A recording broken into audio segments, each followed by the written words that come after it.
welcome to another episode of Get Out a Wrap. Today, I'm very pleased to be joined by Garry Beattie, who is head of sales at Betr in Glasgow. Now, we've had a couple of chats, and even prior to those chats, I heard a lot about Garry. So hang on tight. This is going to be this is going to be a good one. But Garry, welcome. Thank you so much, man. Pleasure to be here. Thanks for the invite. No worries at all. So, um, let's start with you. You're head of sales now at Betr. We're going to get onto that and all of your leadership lessons and the things you love about sales and what you guys are doing at Betr. But what's been your career journey to date? Yeah, I mean, to be fair, it's pretty traditional, really. It's a pretty traditional trajectory throughout the call center world to where I am now. But my very first introduction to sales was face to face. So it was door to door charities. And I did that for about a year and a half. But I was really lucky to get the chance there because I hadn't done sales before. They took a chance on me, and to be honest, I had a massive beard, long hair. I looked like I had just got back from Woodstock, which actually worked really well on the doors. To be honest, it meant I didn't come across as aggressive in any way, which was nice. But I loved it right from the day one. Um, Found myself to be very good at it, very good at speaking to people and gaining confidence from people. And then I came round to my second winter on the field, and I was like, right, I don't know if I really want to be out in the snow anymore or doing this again. So I started to look at contact center roles and get into the call center world. And I went into working in energy straight away as an agent, an advisor on the phone, and again was just naturally good at it. It was something that certainly I had some abilities already within my personality that translated well into being in the call center world and speaking to people on the phone. And yeah, I then left them and really began the journey I'm on now. So that was probably about 9, 10 years ago, and I met a couple of guys who ran Power 21 at the time, and joining them and one of their first academies as well. So it was quite early on in that company's sort of existence, really changed the trajectory of my career because working in the previous couple of companies I had in the contact world, I sort of found knowing now that they were not really developing people properly. They were not really giving everything they could in terms of support or skills and teaching people how to do things effectively. But then I joined Power 21, and the development, growth, the support you had, right from the top, from the CEOs all the way down to your TMs and people looking after you. And 3 months after that, I was running my own team of around 15 people, which was super exciting. So from there, I didn't look back. I stayed with Power 21 until the Ukraine war that sort of collapsed the energy market, and then Yeah. I came back to Power 21 when we then opened up outbound sales again for energy companies in the UK.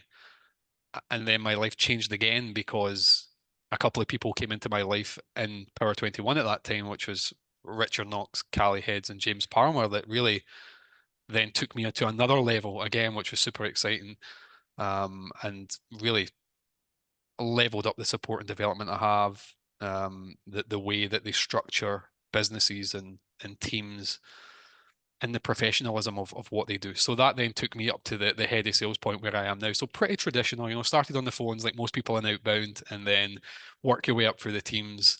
And you know what, right? Loved every minute of it. Everything from dialing to getting my own team to hitting targets to breaking records to having the support and the backing. I think is the biggest thing. I think that when you're in the sales world, there is so many amazing salespeople out there, but when you feel needed and wanted, and you have the backing of people that have done it before you, that is one of the biggest rewards. So when I had the opportunity to be head of sales for the Glasgow office, yeah, it was pretty special, I have to be honest. So I'm privileged, but yeah, it's been a long road. It's been hard work as well.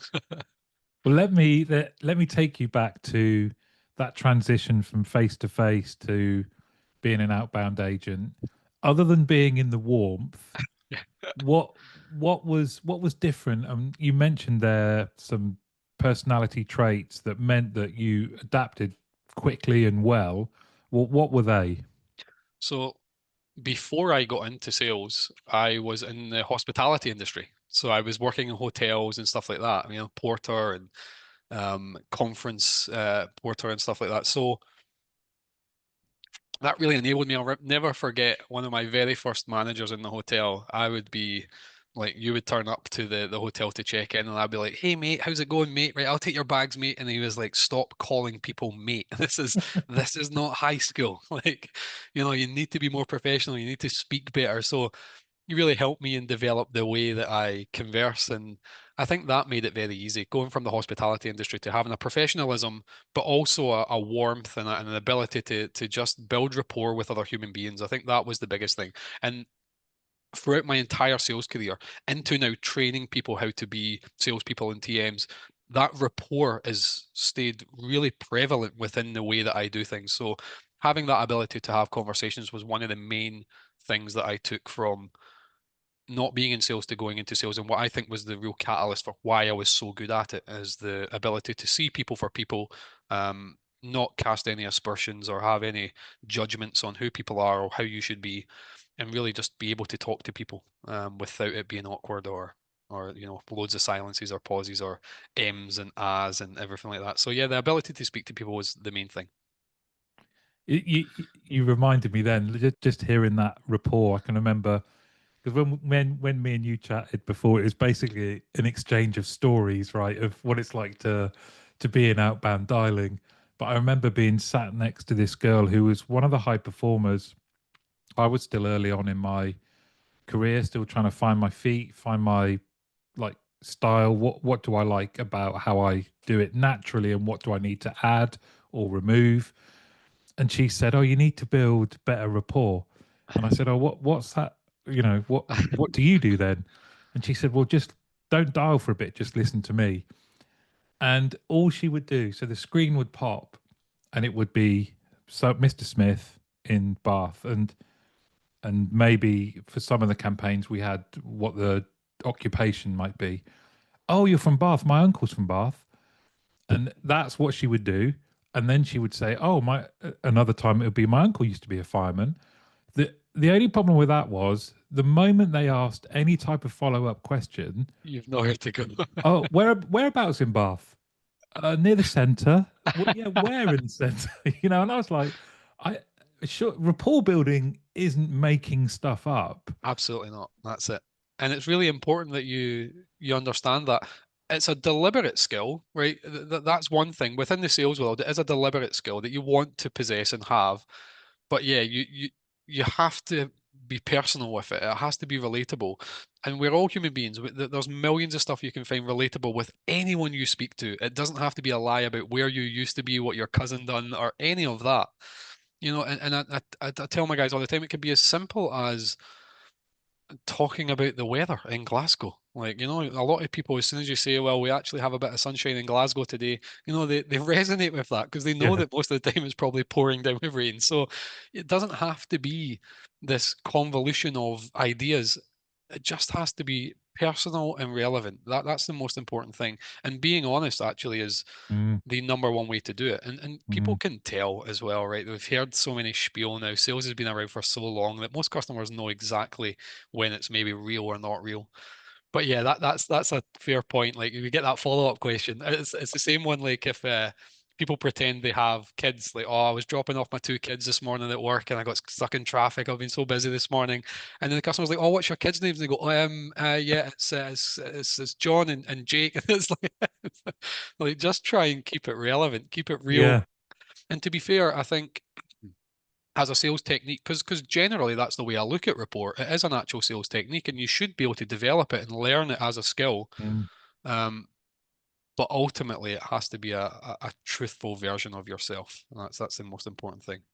100%. You've got to be curious and interested in people to be able to find where there might be a connection that is helpful and interesting. One of the other things that came across when you were talking then about your journey, you mentioned it a few times, was the element of support and growth, and how um, you know both the absence of that, but more positively from Power 21 and then Rich and Callie at Betr, What's that actually looked like for you, and why is it so important?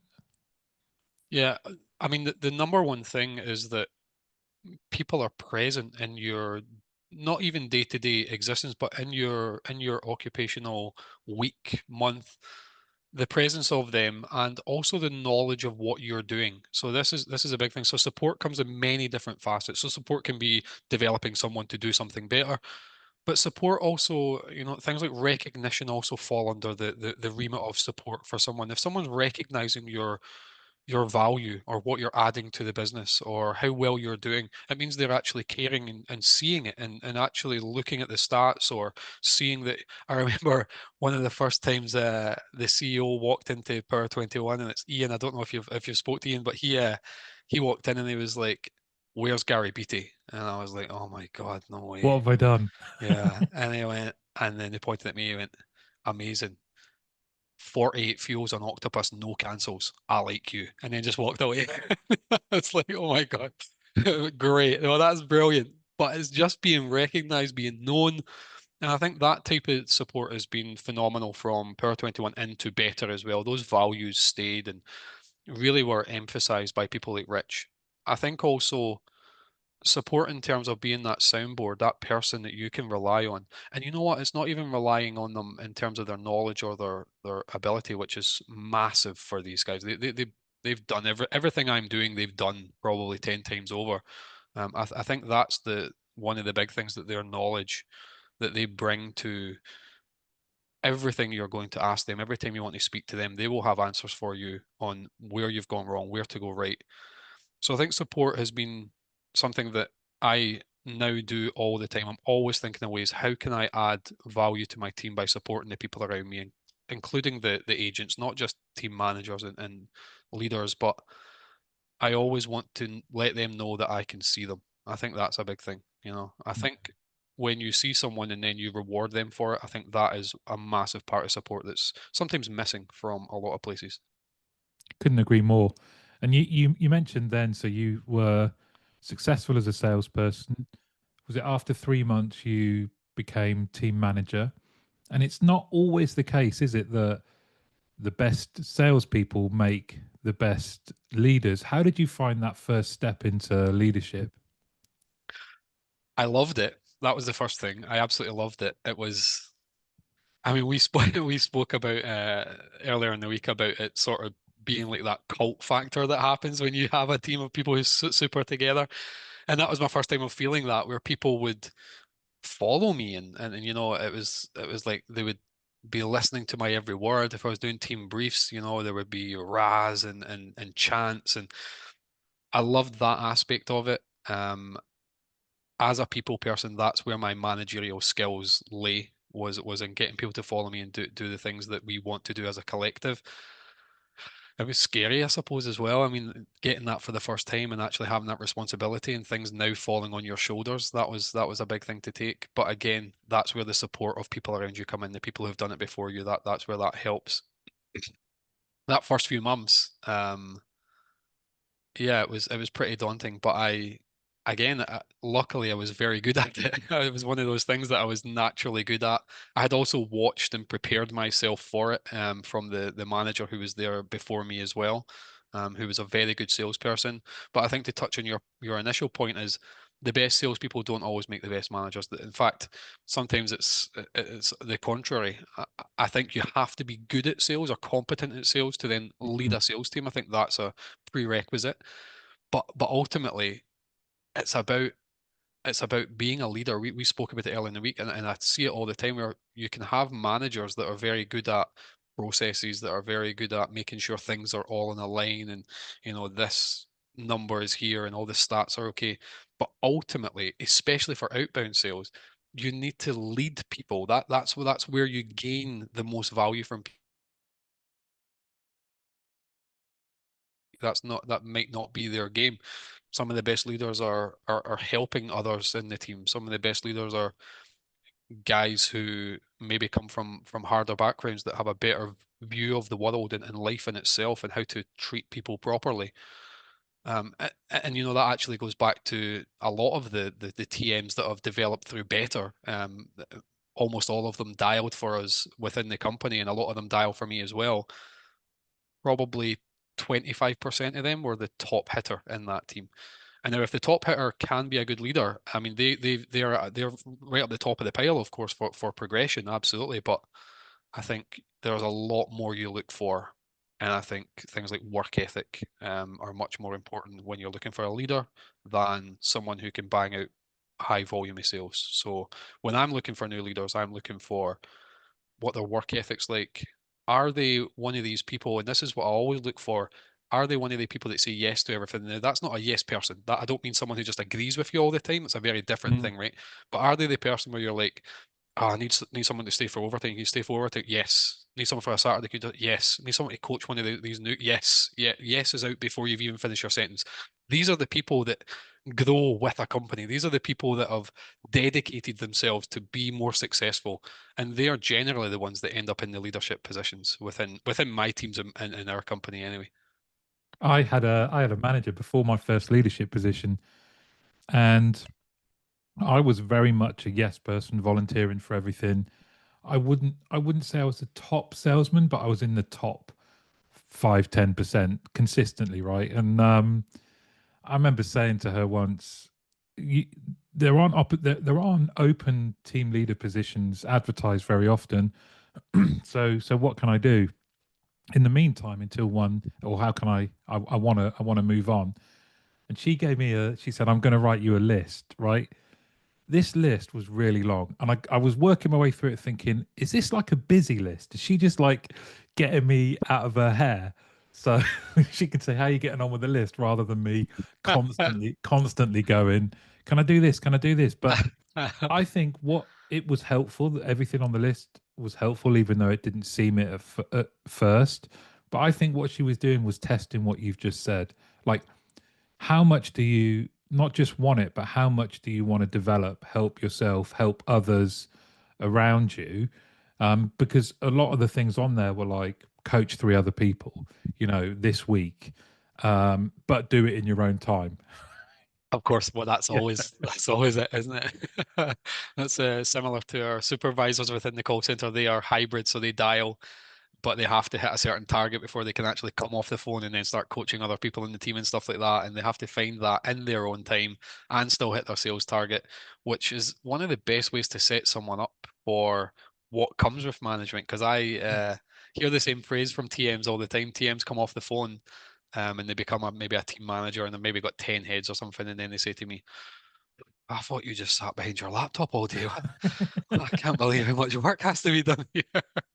So it's nice that they have to juggle time management with having to do all these processes, having to fill out all their tasks on their to-do list for the day, but actually you still need to do sales. So once they can get into the habit of that, they're unfazed by the amount of work that actually comes into being a team manager or running a team of people, which is, yeah, I think that's a great idea. A to-do list like that, where you have to get through it. And you know what? I know what you'd be like, Martin. You'd be the guy who'd be like, done it. You'd be like, end of the week, you Yeah. finished the list.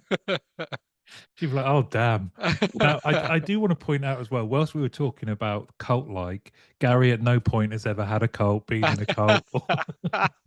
Never. But apparently I'll be very good at it. That's what I've been told. But I think it's what it talks to is, I would just say contact centers are like the military, right? There's a lot of times you hear, like, my dad was in the military, we grew up around a military family, and they don't necessarily care when they're in conflict. They don't care about the politics. What they care about is their squadron, their platoon, their team, and their team's leader, and that being a cohesive unit.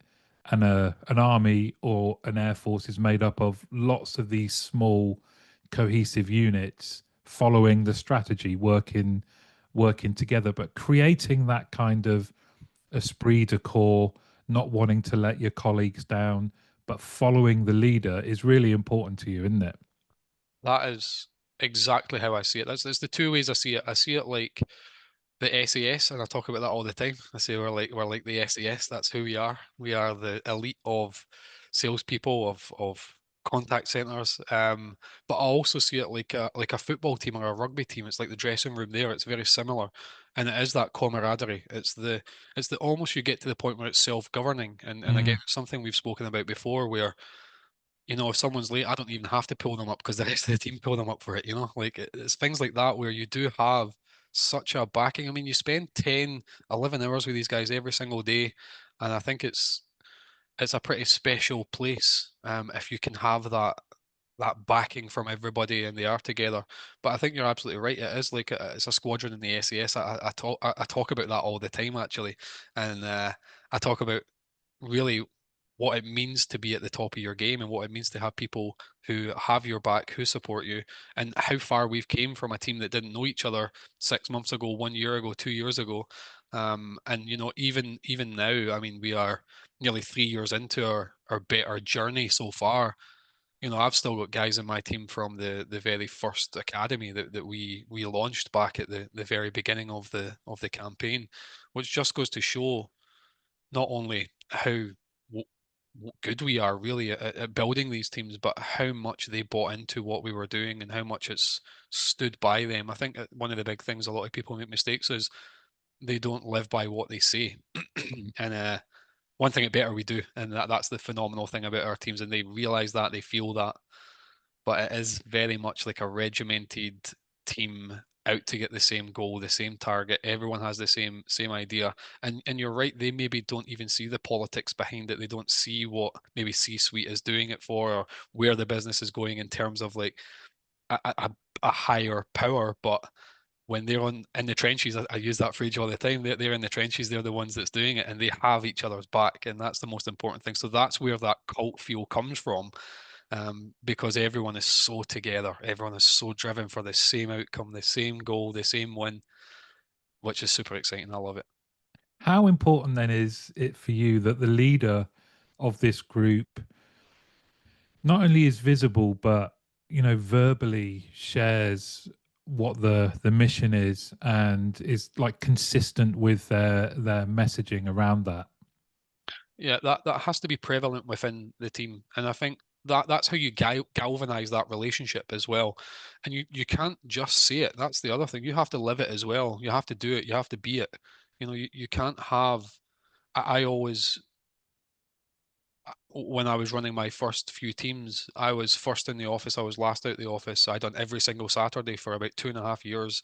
Like I led the way by not only just saying, this is our goals, this is how we do it, this is how hard we have to work, this is where we're going, this is what we want to achieve, these are the steps we have to take to do it. I did it with them. And I think that's really important that you're not just visually there, you're not even just saying it, but you're doing it with them. And yeah, no, I think that sets up new leaders as well. That sets a standard for new leaders, which is exactly what we have in Betr. There is a few of our managers here that's like sometimes blow my mind away with their mindset, their tenacity, their outlook. I mean, we literally one of our TMs, Gary Henstridge, he runs one of the outbound teams here. He's got around, I don't know, about 30 guys in the outbound team. We wanted him to go and help another call center and literally told him on the Tuesday and flew him down on the Thursday, and he's going to be down there for about a month. So, and he's just like, yep, let's do it. Where am I going? What am I doing? Let's go for it. And that's what if the leader is doing it properly, that's the response you get from the people that you're leading. And I think but you need to do it. Saying it and being there is part of it, but you have to live it, you have to believe it, and you never ask them to do something that you haven't done or won't do yourself. Don't you think some of that kind of mentality comes from not only doing it for a short period of time, but actually surviving and thriving in a outbound and also inbound, but specifically in an outbound sales role? You get taken you get taken low, you get taken high, you are constantly challenged. You can't there's no hammock and a big cigar that you can just sort of take a break. No. The next one comes through, you've got to give your best, and it's non-stop. Do you think, naturally you think of resilience, but do you think there are other traits like you've just mentioned that mean you are more predisposed to be up for a challenge? Yeah, I think there are some traits, and I think they maybe come from, and again, this is my opinion, they come from maybe background sometimes. I think background plays a big part in who salespeople are. I think sometimes maybe coming from a sporting background gives you a real strong ability to come into a team like this, and especially for the teams at Betr and especially the outbound teams we have, the personalities in there are massive. So to deal with walking into that room, to deal with integrating into that team, you not only have to have resilience, but you also have to have an understanding of who you are. You need to be really at a point where you're happy with the way you are in life almost. It's like you're content with yourself because you're going to have to go into somewhere that is sometimes volatile, it's sometimes loud, there's some crazy people kicking about. So I think having an ability to integrate, i- if you don't have that, it makes it very difficult to work in the contact center world. But resilience, I think that's so far up the list.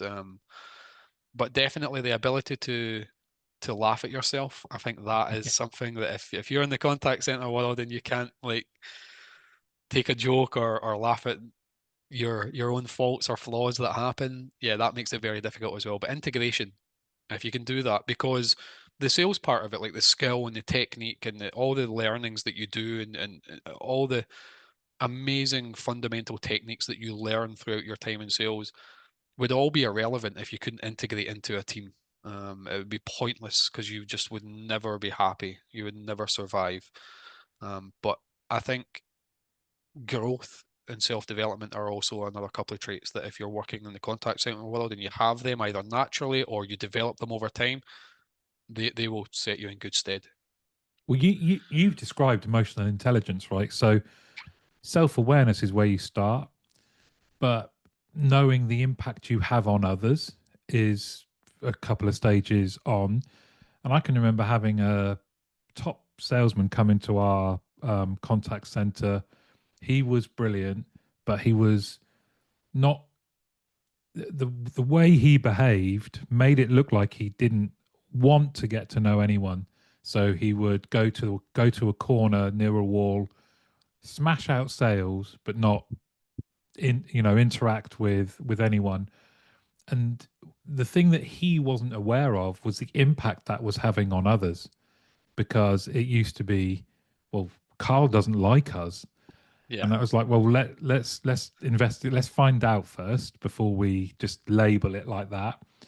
Even though he was gregarious, confident on the phone, outside of that, quite introverted, but had zero awareness. Until we spoke to yeah, him and said, "Carl, look, you're like a you're great at sales, but you create this little black cloud around you. No one wants to yeah. sit near you. It just changes the vibe in a meeting, and it's that understanding of the importance of a team." Yep.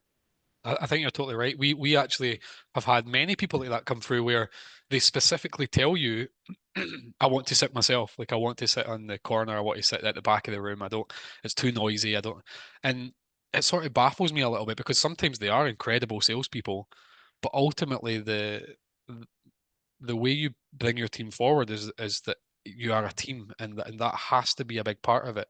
So I think one of the amazing things that comes from things like that is you realize as a leader, I'm not actually just teaching these people how to do sales. Like that's not actually my goal, right? It's part of it, and it's probably the most important part in terms of revenue for the business, right? But ultimately, you're teaching these people how to be the best version of themselves, not just on the sales floor, in life as a human being, which these skills, and we've spoke about this before as well, the skills you learn throughout your sales journey, personally, sales techniques, emotionally, round you off to be one of the most incredible people that you could ever be. So that when you notice these people, there's two ways you can go, and some leaders or some managers might be like, I'm not going to waste my time with that. He's just like, I'll leave him out there and they can just sit and do sales and I'm happy with that, which is definitely the wrong way to go.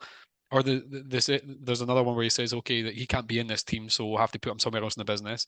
But the third one is the correct one, which is to find out a way of integrating this person into the team properly. Find out what it is that motivates them to not interact with others the same way that other members in the team do, because you'll find that deep down they actually want to be part of the team. They just don't know how to be. and that's what you have to get. That's what you have to get out of them. So we've had many people like that. There was actually one of the boys who is now progressing through management who started off like that. He started off as like top salesperson, really good salesperson, top in the company he was in before, top when he came to Betr, but just didn't care about anybody else, didn't want to talk to anybody else, just wanted to come in, get his sales.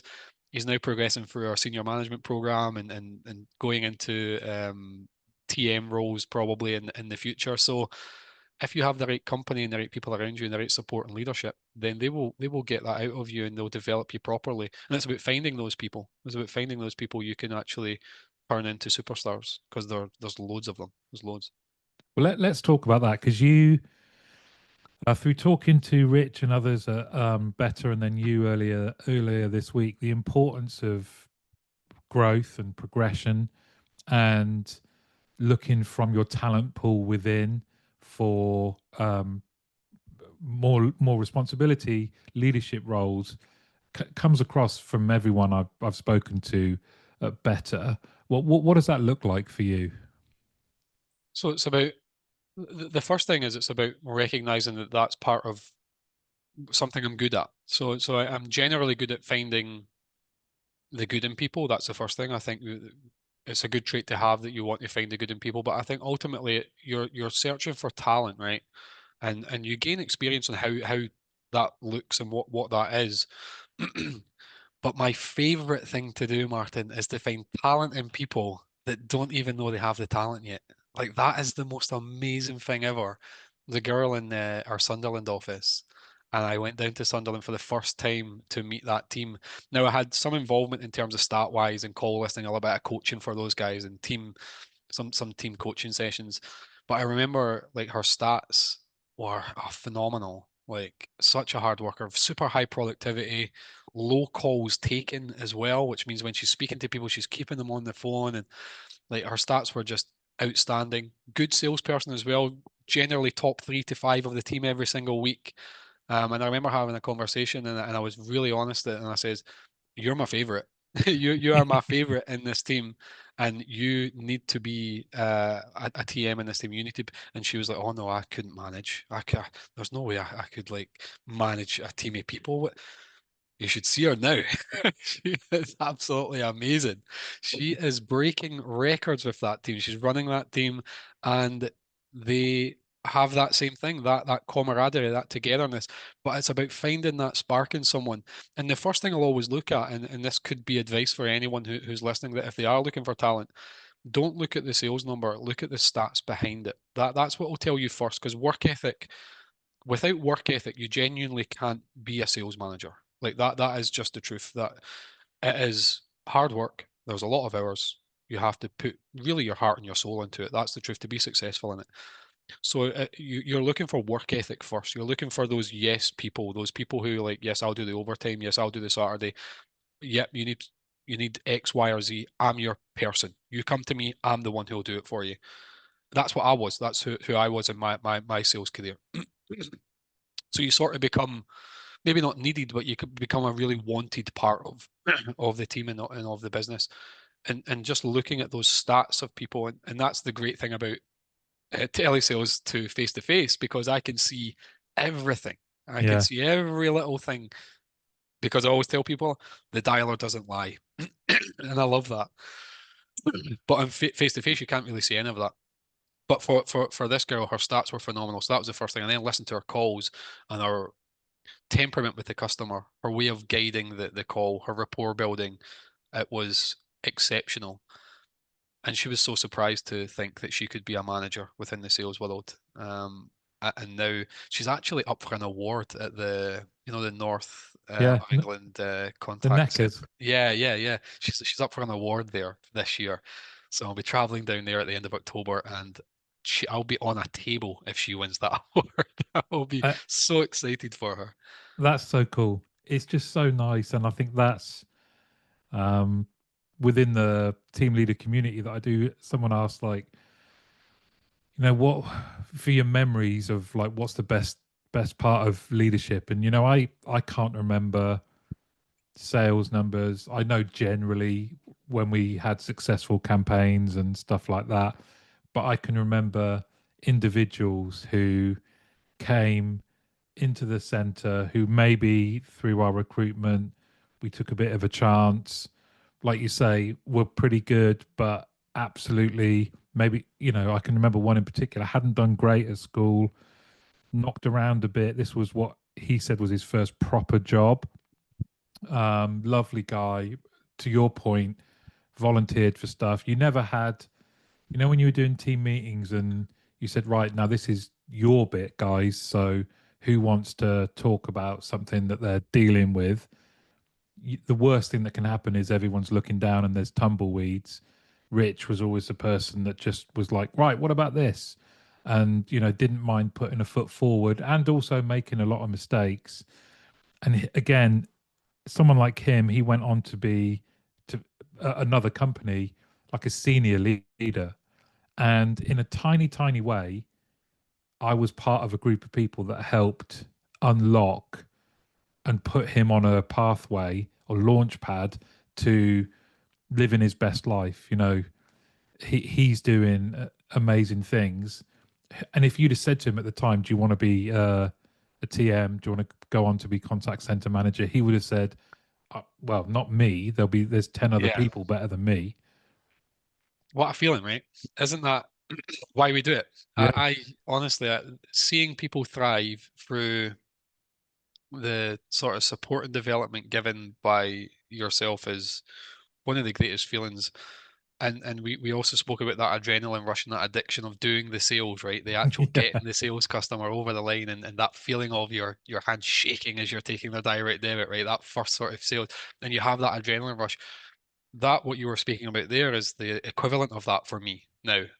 Because obviously I'm not doing sales on the phone, but that helping or aiding or enabling someone to see their potential and become something that they never imagined, because that's what happened to me. I became or I'm becoming something that I never imagined that I would be in this position. I worked in factories and hotels and stuff growing up, and didn't go to university when I probably should have, and ended up in a sales job out in the rain and the cold. And back then you're probably thinking, what on earth is going to happen to me? But someone's seen something in me, someone was that enabler for me to say, actually, you have the skills to be something pretty extraordinary. Let me help you with that. And if you just back what I ask and do what I say, put in as much effort as you can, there's no reason why you can't go on and do that. And that's exactly what's happened. So now we're doing that for other people, which is it's the best feeling in the world. It's absolutely great. I love it. So you're making that happen within the sales area, but this is very much as well something that is important to Better as a whole. Yeah. I think it's part of our core values. One of the main things we talk about all the time is the people we have in the business are the people who run the business going forward. It's simple as that. If you come into the business and you start on the phone, there's no reason why you can't then be leading teams into the point where you are the director of the company at one day like that. There's no reason why that can't be possible. And I think it's really important that that internal growth, and people speak about it all the time. I hear it all the time, probably on every sales video I watch, and it is very common. And you never really know if it's true unless you go maybe research the company. But here, I would say like 98% of all the management team in Better today dialed on the phone for Better, which is a phenomenal place to be, considering we're now probably around 30 management team in the business. And all of them came through either dialing from for Power 21 before we rebranded or for Better in the past sort of 2 years. And we stand by that and we think it's the best way to go. And it's working. And that's the most important thing. I mean, I've loved working.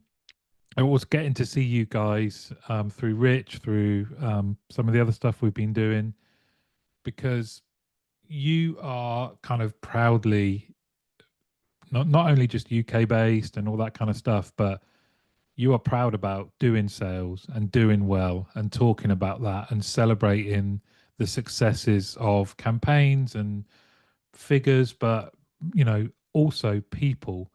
You're very different on LinkedIn, and I think you're very different from a lot of other contact centers, and that's I love it.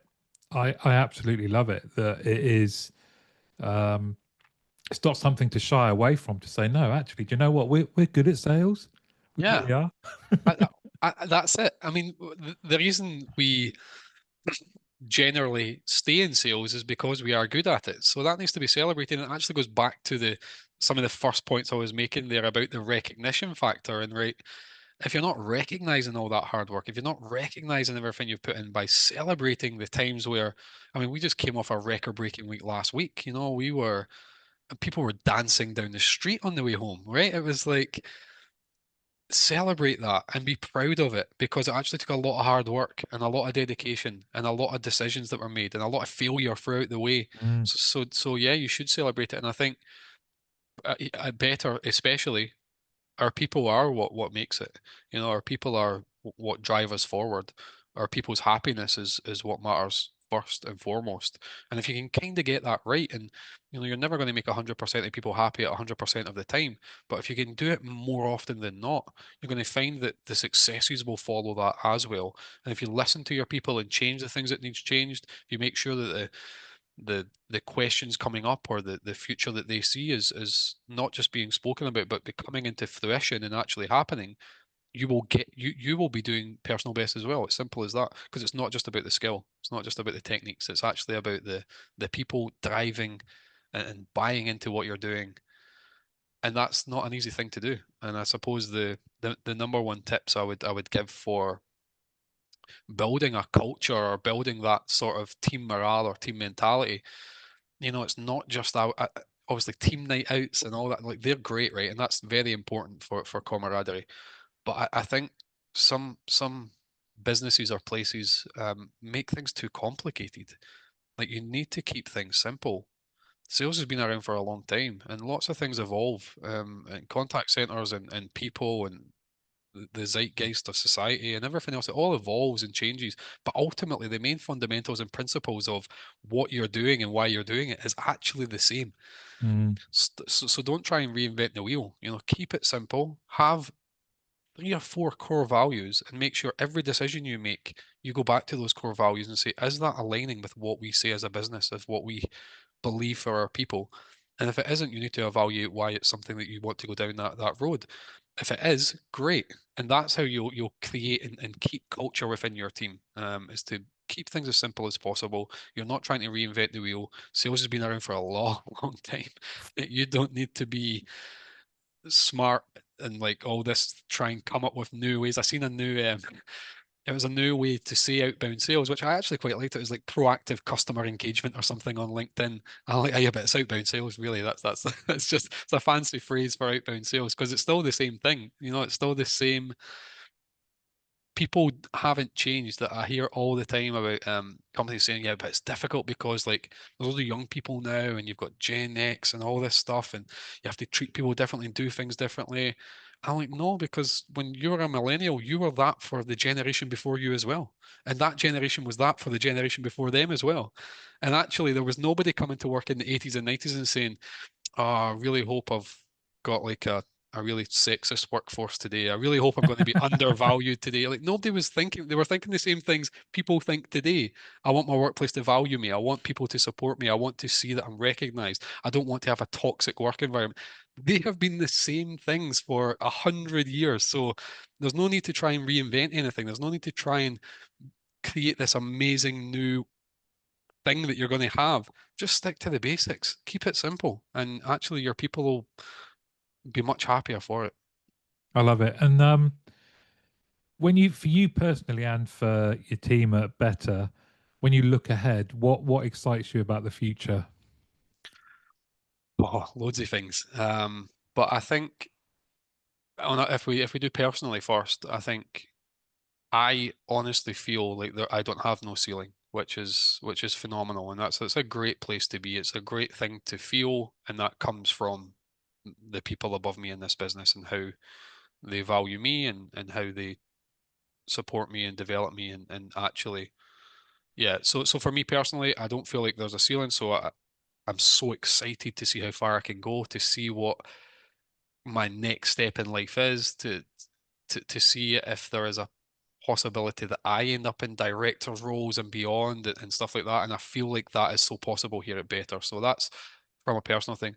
The excitement of the business and the teams I govern is astronomical because actually it's actually hard to believe how far we've came already. Like that's the Mm. incredible thing. It's not just about what the future holds. What we've done so far is super, super exciting. But I think overall, I think I see growth and I'm excited about growth. I think as we get more on the map, because I mean we're still relatively new as a business under the Betr brand, and I think we'll have a real prominence within the market going forward. We already have clients that, absolutely adore us and we're doing the right things for them. So we will grow as a business and ultimately develop people underneath us to be the best versions of themselves. That's what excites me. I love it. I love it. Rich keeps talking about it, and so do I. But I'd love to come up. I did some. I would love that. I did do work in a contact center in Glasgow for. I was there like every other week. Oh yeah. I'm not doing what that person said at the that I used to dial next to. I genuinely did spend a day a week in Glasgow for a long time. This was many years ago. Oh, I've got to So ask you a follow-up question. What call center was that, Martin? it was Mortgages PLC. I'm not Ah, sure if okay. it was on. What's that street? Saki? No, Socket Hall Street, yeah. yeah. Okay. It looked like the building was wrapped in aluminium. I can tell you Oh, it's that. that building. Oh yeah, I know what building you're talking about, yeah. I don't know if it's So there anymore, but there is a big metal looking building there. yeah, I was definitely there. But I'd love to come up and meet. Spend some time with you and the guy Oh, I would love SAS that so team. much. Yeah, the SAS of sales here in Glasgow. Yeah, that would be awesome. And they would love that as well. They love to be inspired and they love to have people like yourself who have so many stories in your journey and what's happened to you, and they like any form of admiration. So if they think you're coming for them, they'll be well happy. It just the picture you've painted is just my happy place of that kind of when you walk on a contact center floor there, I think we talked about before. I was working in a big contact center where we had outbound had one floor and everything else was inbound. And I'm genuinely not poo-pooing inbound, but you didn't need as a visitor to be told where the outbound floor was. Yeah, same. And that's how it should be, I think, as well. That's exactly what you want. Yeah, and it's something we talk about that openly that we want to be able to feel like you're walking into an outbound floor. We genuinely, it was part of the thing that we had as this is what we want, this is how it should feel. So I mean, yeah, that was a deliberate thing as well to make sure that carried on because it's very easy for it to go to that sort of. And again, I'm not dissing inbound either because some of our inbound teams here are again record breakers, phenomenal. But yeah, you don't want it to be that sort of quiet vibe. You want loudness. You want people standing, hands moving. Like you want that sort of like whole vibe. People cheering each other. Like that's what it should feel like. That's Yeah. where the camaraderie comes from as well. So you would definitely get that if you if you came up to the Glasgow team. And we're actually in the basement of our building as well, which is really cool. So again, that's why we're like the engine room of the company. We're right there. We're the boiler room. So yeah, it's really cool. I love it. We'll have to do a follow up face to face. Yeah, man, that would be brilliant. Love that. Gary, thanks so much. I've thoroughly enjoyed this. You are so welcome. Pleasure.